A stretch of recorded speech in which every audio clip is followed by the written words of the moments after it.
طيب وايه اكتر حاجه بتسمعها من العملاء بتكون غلط وبتبقى عايز ان انت تصحح لهم الحاجه دي؟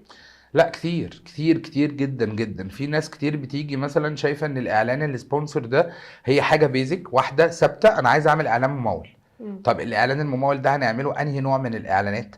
طب البادجت اللي هتتصرف ازاي؟ لا، انا عايز اصرف اقل بادجت ممكنه. طب ما هو اقل بادجت لو انت بتبيع حاجه سعرها عالي، اقل مم. بادجت مش مناسبه بالنسبه لك.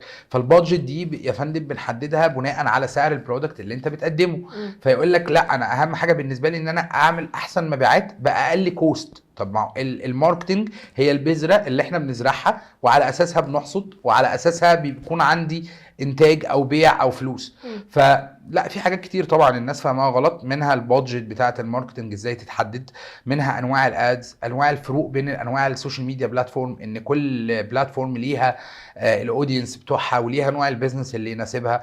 ففي كتير قوي حاجات بتكون غلط، وعشان كده دايما بقول للناس اتعلموا ماركتنج. طالما عندك بيزنس يبقى لازم تكون متعلم اداره اعمال، مبيعات، ماركتنج. حتى لو مش هتعمل الحاجه دي بنفسك، بس على الاقل طول ما انت عندك السكيلز دي وفاهمها كويس قوي، هتلاقي نفسك عارف تدير الناس اللي معاك اللي بتعمل ده، وعلى درايه ان انت تقدر تتناقش معاهم عشان نطلع باحسن حاجه للبيزنس.